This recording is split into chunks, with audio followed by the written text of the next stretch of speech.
बनारस वाले मिश्रा जी को लेकर के क्या कहेंगे? जानलेवा हमला हुआ है उनके ऊपर। मर्दे कहाँ जानलेवा हमला हुआ है? लात खाए हैं वो लात खाए हैं, बहुत पटर पटर बोल रहे थे। लतिया दिए गए एक दिन, बड़ा शेर बन रहे थे, ऐसा लात खाए कि बिल्ली बन गए। ओम प्रकाश राजभर पर टिप्पणी किए थे महाराज, ओम प्रकाश राजभर पर टिप्पणी किए थे, योगी जी पर टिप्पणी किए थे, बड़ा शान से बोल रहे थे। आज आप किसी मैदान में दो हाथ हो जाए, तो ये लड़का जाकर के दिमाग ठिकाने कर दिया उनका।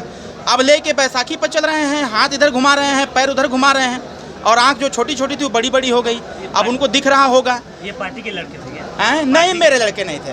ना भाई, जिस हमारे स्टेटमेंट से जिसको भी खेत पहुँचेगा तो वो कुछ भी कर सकता है, वो अलग का विषय है। लेकिन उन्होंने जिस प्रकार से एक धर्म पर जिस प्रकार से उन्होंने आघात किया, धर्म पर टिप्पणी किया, इसके साथ साथ सरकार की कार्यों पर टिप्पणी किया, यह भी ठीक। लेकिन भाई, जो धर्म को मानने वाले लोग हैं, कर्म के आधार पर जो आगे बढ़ने का निरंतर प्रयास करें, जब वो कोई कुछ कहेगा तो वो तो खुली चुनौती दे रहे थे। हम भी पीढ़ियाँ देखे थे, खुली चुनौती दे रहे थे कि आओ कोई मैदान तय करो, दो हाथ हो जाए, तो ये मिला जाकर दिमाग ठिकाने कर दिया। साध्वी प्राची ने जो है पुरुष आयोग की मांग किया। अरे भाई, जब महिला आई ऐसी बात, मांग तो बहुत कुछ हो रहा है। हम तो कह रहे हैं कि राजभर रेजिमेंट बनना चाहिए, हम तो मांग कर रहे हैं। अभी अखिलेश यादव जी कह रहे हैं सेना के लिए, हम कब से बोल रहे हैं कि देश में राजभर रेजिमेंट बनना चाहिए, जो देश की सीमाओं की रक्षा कर सकें। हमारा समाज, राजभर समाज, इस देश की लड़ाई लड़ा है, इस देश की आन बान सम्मान की लड़ाई लड़ा है।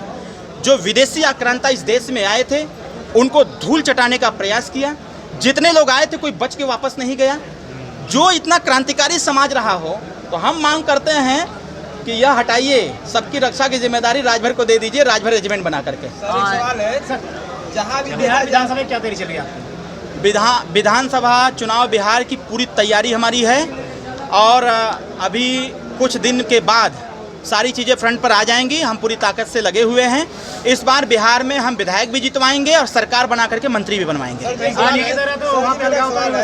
ना हुई, घबराने की जरूरत नहीं है। सर जी, मेरा सवाल है, जो बिजली जो है किसी का राजभर बिरादरी का 5,000 है, 10,000 है, उसका लाइन काट दिया जा रहा है, और जहाँ या तो उसका 1.5 लाख 2 लाख बिल उसका लाइन नहीं काटा जा रहा है। इसके विषय में आपसे जानना चाहता हूँ। ऐसा है, कौनो अधिकारी हो बिरादरी का करे, कोई बिरादरी का अधिकारी होगा, वो अपना पक्षपात कर रहा होगा।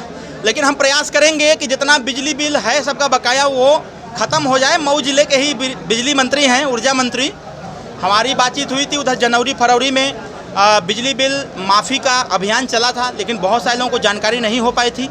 मिलने वाले हैं, फिर उनसे आग्रह करेंगे 1 महीना और बढ़ा दीजिए, ताकि लोग अपना बिजली बिल माफ़ करवा सकें। नेताजी, मेरा लास्ट सवाल है, आप ही के पार्टी के कार्यकर्ता हैं, उनका आरोप है कि जब हम लोग थाने में बंद हो जाते हैं तो हमारे ही पार्टी के जो नेता हैं वो सुनते नहीं हैं, हमारी पैरवी नहीं करते हैं। ऐसा नहीं है, अगर सूचना मिलती है तो सबसे पहले तो कार्यकर्ताओं के लिए तो पूरा ताकत झोंक करके हम लोग लग जाते हैं। फोनवे पर काम हो जाता है, थाने में जाने की आवश्यकता है? सर, आपके पार्टी के नेता का आरोप है, कार्यकर्ता। थाने में जाने की कोई आवश्यकता नहीं है, फ़ोन पर ही सारे काम हो जाते हैं। अभी मैं आ रहा था, एक छोटी सी घटना बताता हूँ। मैं भी आ रहा था, कोपागंज में 10 मिनट के लिए रुक गया था। मुझे यह पता चला कि जहाँ मैं रुका था वहीं से थोड़ी दूरी पर एक महिला एक पुरुष को कोपागंज इंस्पेक्टर साहब बंद कर दिए थे। हमने फ़ोन किया, हमने कहा कि हम बैठे हुए हैं, कब तक छोड़ेंगे? बोले सर भेज रहे हैं। तुरंत छोड़ दिए। अगर सूचना नहीं मिलेगी तो क्या होगा? जब तक सूचना नहीं मिलती तब तक वो बैठा रहता, सूचना मिलते ही खटाक दे 10 मिनट के अंदर बाहर।